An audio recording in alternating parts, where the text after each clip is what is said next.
Hello everyone, how are we doing? Hope we're keeping safe, hope we're keeping sane. Long time no speak. Now, I'm not going to go on this video about where I've been and how long I've been away and all of that sort of thing, because I've said that quite a lot. What I want to do though is crack on with the subject of today's video, and that is pre-commitment, which isn't some sort of new type of prenup. It's actually a very solid technique when it comes to avoiding gambling, and it's particularly useful, I have found and I find, in the early stages of recovery.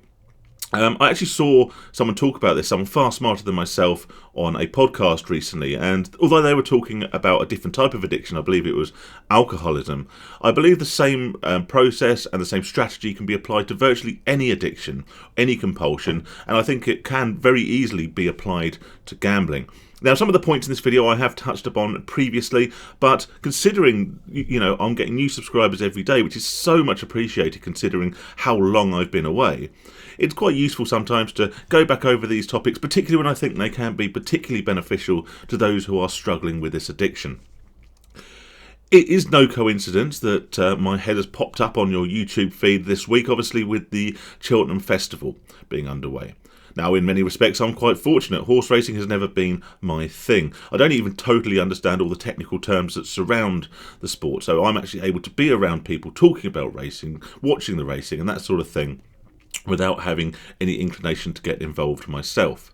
However, it is one of those times of the year where gambling becomes so much more in the public sphere. It's no longer something that's committed behind closed doors. It's something that becomes more socially acceptable, much like the Grand National and things like that, where gambling suddenly is seen as just a bit of fun for everyone rather than for its true nature. So, that aside, let's talk about pre-commitment. Now, what do I mean in essence by pre-commitment? Well, exactly as it sounds, really. It's making a commitment to do something, or, in our instances, not do something, before the opportunity arises to do that thing. In this case, it's ensuring that we are unable to gamble before we get the opportunity, or before we are in a scenario where gambling is available to us and where gambling is likely to become part of the situation we find ourselves in. Now, I guess Cheltenham is a interesting case in point for this. It may be this week that there are people going on stag do's or, landmark birthday celebrations as a group to these races. I'm from Suffolk, and it happens quite a lot at Newmarket. People will arrange big nights out, big days out and evenings, music or whatever at Newmarket. And quite often, even as a recovering gambler, you may want to go along to one of these things because it's a special birthday for a close friend or something of that nature. This is where something like pre-commitment comes in very useful, but it can also be applied in a much more mundane way day to day.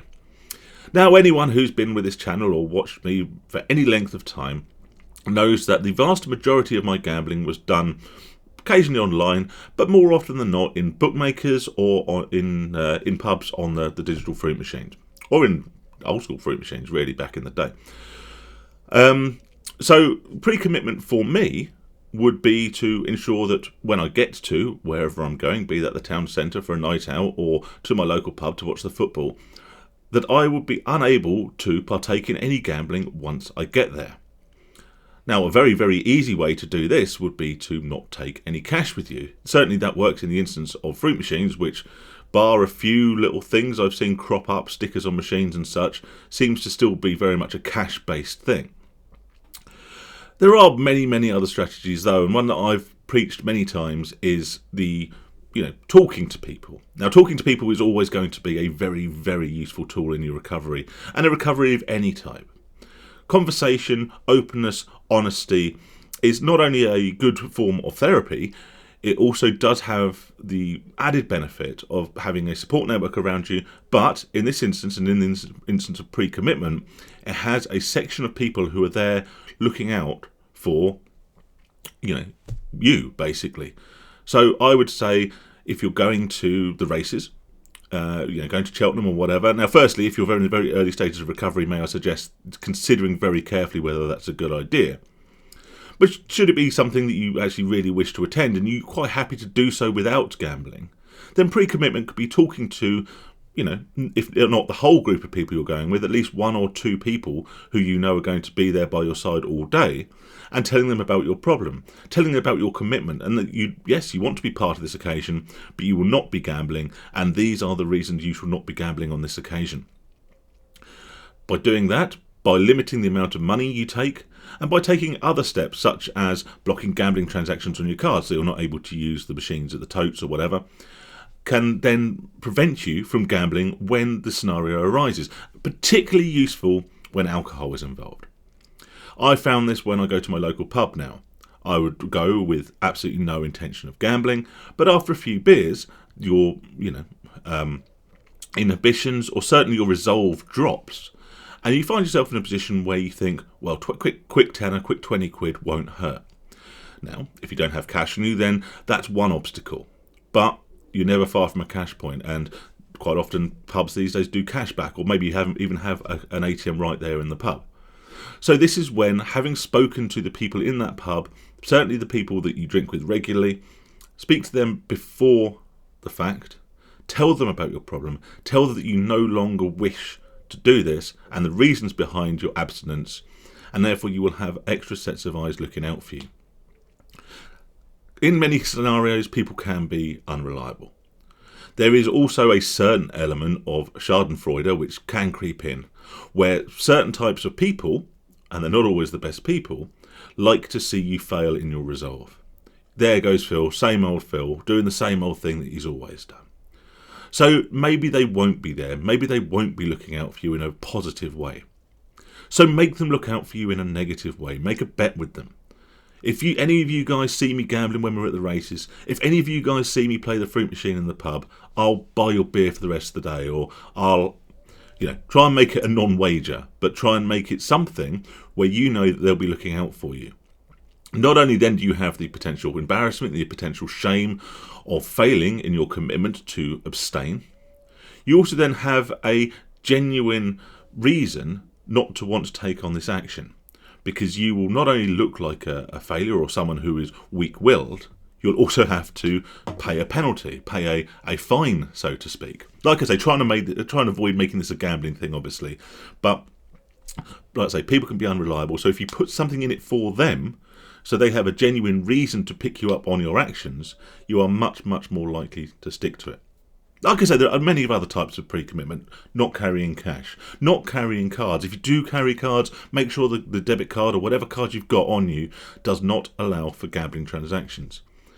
I, being someone who is recovering from a significant amount of debt, mostly gambling related, don't have any credit cards, and I'm not a great advocate for them. However, given that a lot of gambling establishments, particularly bookmakers and the like, can no longer accept credit card payments for the fob teas or anything like that, sometimes you taking a single credit card can be highly beneficial. You can still pay for your transport, you can still pay for your food and your drinks and everything else that you require for the day out, for the occasion that you're going to or attending, but you cannot use that card to gamble.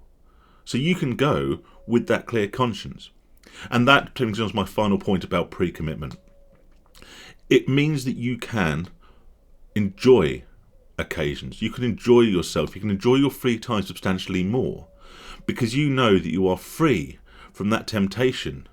And that temptation that so often ruins social occasions, has so often caused what should be a fun evening or a fun occasion to turn into something else, something other than that. I've spoken before about Friday nights, payday, and you get paid and you're on top of the world and it's Friday and you're meeting your mates down the pub, and you quickly go from that sort of relative elation of payday Friday, going to the pub, got the weekend ahead of you, to Saturday morning where you may be slightly hungover, but also you know that you've basically, for want of a better term, done your bollocks the night before and you've ruined your weekend before it's begun. Which means then in future you approach such occasions with trepidation, knowing what history has taught you. With pre-commitment, by putting these measures in place, by talking to people, by blocking yourself, by doing anything you have in your power, and there is more in your power than you probably truly believe, doing anything practical in your power to prevent these issues from arising before they even have the opportunity to arise. Not only will you prevent that gambling hangover, not only will you prevent that regret and the financial and other damages that gambling does to you.